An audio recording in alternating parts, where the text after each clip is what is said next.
प्यारे विद्यार्थियों, आज का टॉपिक है मैक्स वेबर की जो नौकरशाही प्रणाली को जो हम समझ रहे हैं, तो नौकरशाही के कारण और नौकरशाही का एक आलोचनात्मक मूल्यांकन के बारे में यहाँ विस्तार से चर्चा करेंगे। मैक्स वेबर के अनुसार कुछ विशिष्ट परिस्थितियों ने नौकरशाही के विकास में योग दिया कि कुछ ऐसी परिस्थितियाँ पैदा हुई जिसके परिणाम स्वरूप नौकरशाही का विकास हुआ। नौकरशाही का पूर्ण विकास आधुनिक पूंजीवादी व्यवस्था के साथ घनिष्ठ रूप से जुड़ा हुआ है। नंबर 2, मुद्रा पर आधारित अर्थव्यवस्था ने नौकरशाही के विकास में विशेष सहायता की है। 3, मुद्रा के प्रचलन एवं पूर्व वस्तु विनिमय के दौरान अधिकारियों को उनकी सेवाओं के बदले वस्तुएं ही दी जाती थी। जैसे ही मुद्रा का प्रचलन प्रारंभ हुआ, अधिकारियों को मुद्रा के रूप में भुगतान किया जाने लगा और वेतनभोगी बन गए। इसके बाद 4, प्रजातंत्रीय व्यवस्था के विकास और बड़े उद्योगों की स्थापना ने नौकरशाही के विकास में विशेष योगदान दिया। जैसे जैसे आधुनिक राज्यों के कार्यों का विस्तार होता गया, वैसे वैसे प्रशासन के क्रियाकलापों में जटिलता बढ़ती गई। इन जटिल क्रियाकलापों के सफलतापूर्वक संचालन के लिए धीरे धीरे नौकरशाही का विकास होता गया। गुणात्मक दृष्टि से भी प्रशासकीय कार्यों का इतना विस्तार हुआ कि उन्हें संपादित करने के लिए नौकरशाही का विकास हो गया। अब हम नौकरशाही का एक आलोचनात्मक मूल्यांकन के रूप में भी इसको थोड़ा समझाएंगे।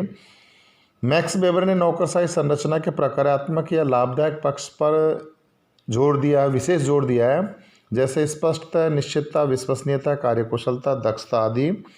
यहाँ इस दृष्टि से भी विचार किया जाना चाहिए कि नौकरशाही संगठन अपने इच्छित लक्ष्यों की पूर्ति में कहाँ तक असफल रहा है, उसकी सीमाएं क्या हैं।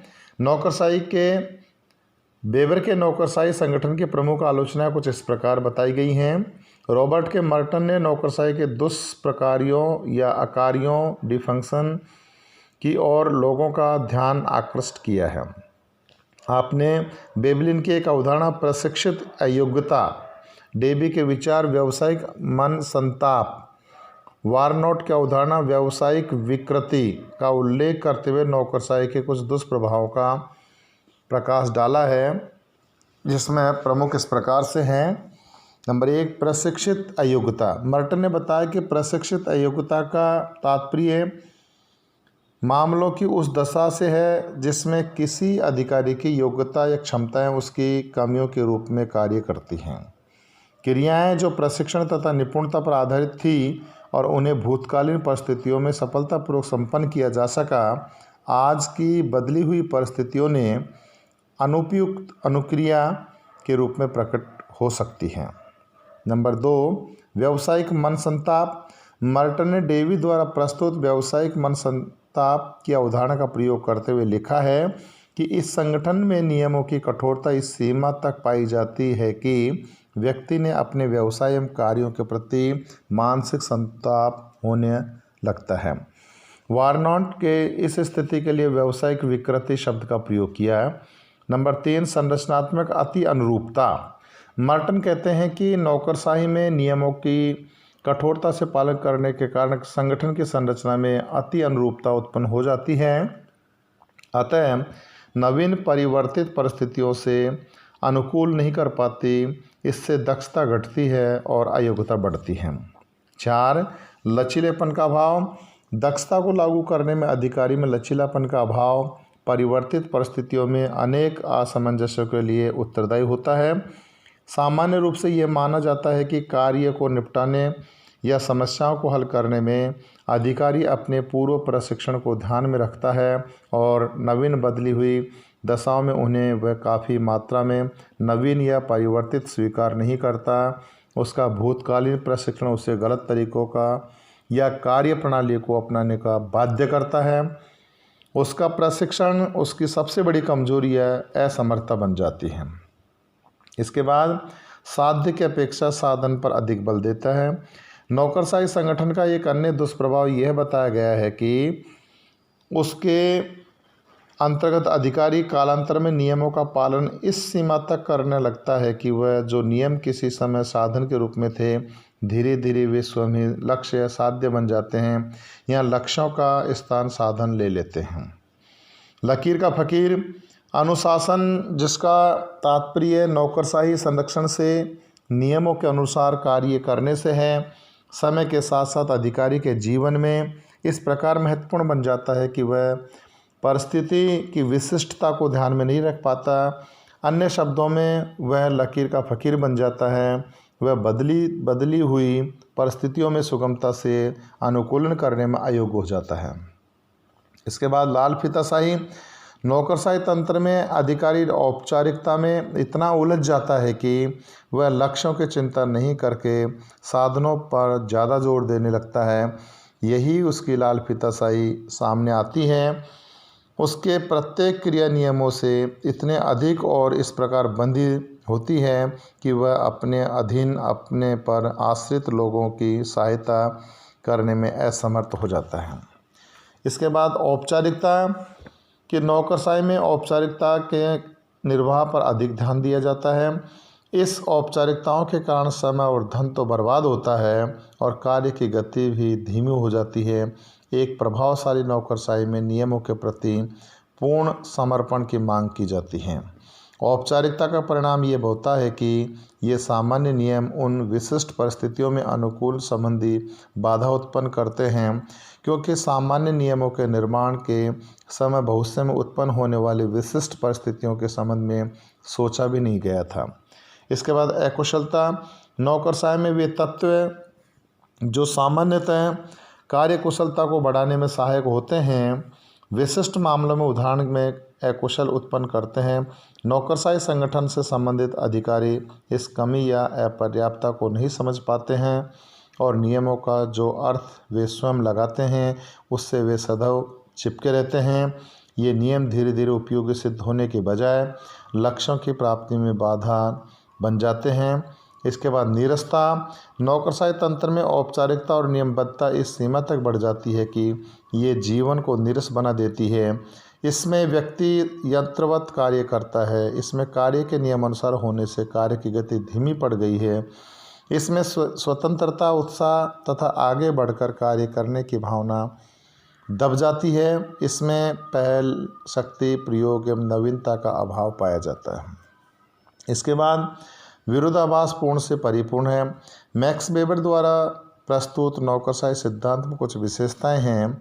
उदाहरण के रूप में तकनीकी दृष्टि से एक विशेषज्ञ जैसे एक इंजीनियर, डॉक्टर, एक वैज्ञानिक आदि नौकरशाही व्यवस्था के अंतर्गत एक अधिकारी से अपने को किसी भी रूप में छोटा या नीचा नहीं मानेगा, उसके आदेश का कठिनता से पालन करेगा। कई बार यह विवाद चल पड़ता है कि एक विशेषज्ञ को बड़ा माना जाए या नौकरशाही संबंधी एक अधिकारी को। ऐसे विवादास्पद स्थिति में संगठन की कार्यकुशलता कई बार बढ़ाने के बजाय घट जाती है। इसके बाद शोध पर आधारित नहीं। वेबर के नौकरशाही का कोई गवेषणात्मक आधार नहीं है। नौकरशाही संबंधी उनके विचार उपकल्पना के रूप में हैं। नौकरशाही के जिस आदर्श प्रारूप की बात वेबर ने कही, यदि किसी संगठन द्वारा उससे संबंधित सभी विशेषताओं को अपना भी लिया जाए तो भी यह आवश्यक नहीं है कि नौकरशाही संगठन की कार्यकुशलता बढ़ेगी ही।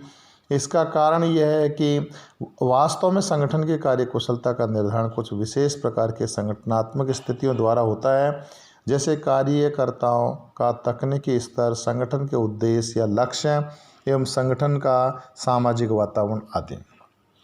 इसके बाद विभागवाद। नौकरशाही में अलग अलग कार्यों के संचालन हेतु अलग अलग विभाग होते हैं। ये विभाग अपने को दूसरे विभागों से स्वतंत्र और पृथक तथा अपने अधिकार क्षेत्र को अपना साम्राज्य समझने लगते हैं। फलस्वरूप संपूर्ण संगठन टुकड़ों में बंट जाता है और किसी कार्य को संपन्न कराने के लिए व्यक्ति इन विभागों में ही उलझा रहता है। इसके बाद रूढ़िवादी। नौकरशाही ने परंपरागत ढंग से कार्य संपन्न किया। उनके एक निश्चित भाषा शैली होती है। प्रतिदिन एक ही प्रकार का कार्य करने से अपरिवर्तनशील उत्पन्न हो जाती हैं। अब नौकरशाही के लाभ एवं प्रकार्य सामाजिक आर्थिक परिणाम भी कुछ बताए गए हैं, जो इसकी चर्चा इस प्रकार है। नौकरशाही के दुष्प्रकारियों की विवेचना से ये नहीं समझ लेना चाहिए कि नौकरशाही या कोई प्रकार्यात्मक या लाभदायक इसका कोई पक्ष नहीं है। नौकरशाही के लाभ आर्थिक, राजनीतिक, सामाजिक एवं प्रशासनिक सभी क्षेत्रों में पाए जाते हैं। इसके कुछ लाभ इस प्रकार हैं। नौकरशाही संगठन तकनीकी दृष्टि से अन्य संगठनों की तुलना में अधिक उपयुक्त है।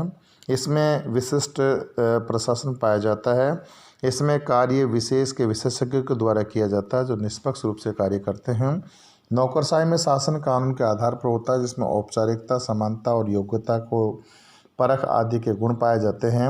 इसके द्वारा समाज में व्याप्त सामाजिक आर्थिक विषमताओं का भी अंत संभव है। आधुनिक समाज में के आर्थिक विकास में नौकरशाही व्यवस्था ने अपूर्व योग दिया। इसका कारण यह है कि यह व्यवस्था प्रमुखतः विवेक या बुद्धि पर आधारित है। वेबर द्वारा वर्णित विवेकपूर्ण क्रिया का उत्तम उदाहरण नौकरशाही व्यवस्था ही है। यही कारण है कि इसमें सभी कार्य नियमों के अंतर्गत अधिक कुशलता के साथ होते हैं। इससे व्यावसायिक श्रेष्ठता बनाए रखने में मदद मिलती है। यही कारण है कि आधुनिक युग के बड़े बड़े उद्योगों का संचालन नौकरशाही तंत्र के द्वारा किया जा रहा है। पूंजीवादी एवं नौकरशाही में घनिष्ठ संबंध हैं। प्रजातंत्र एवं नौकरशाही में भी घनिष्ठ संबंध पाए जाते हैं। वेबर की नौकरशाही की अवधारणा के आधार पर भारतीय अधिकारी तंत्र एवं आधुनिक सरकारी संगठनों को समझा एवं उनका अध्ययन किया जा सकता है। ये अध्ययन करते समय भारतीय परिस्थितियों को विशेष रूप से ध्यान में रखा जाना चाहिए। ये अध्ययन करते समय ऐसे अध्ययन में वेबर द्वारा इंगित नौकरशाही की विशेषताओं के आधार बनाया जा सकता है। साथ ही नौकरशाही की आलोचनात्मक योजना पर भी विशेष ध्यान दिया जाना चाहिए तथा वे तरीके ढूंढने जाने चाहिए जिससे नौकरशाही का अपकार्यात्मक पक्ष या हानियों का दूर किया जा सके। इस संपूर्ण विवेचना से ये स्पष्ट है कि नौकरशाही के विश्लेषण में असाधारण बौद्धिक क्षमता का परिचय दिया। आपका ये विश्लेषण इस क्षेत्र में काम कर रहे हैं शोधकर्ता एवं विद्वानों का पथ प्रदर्शन करता रहेगा। धन्यवाद छात्रों। जय हिंद, जय भारत।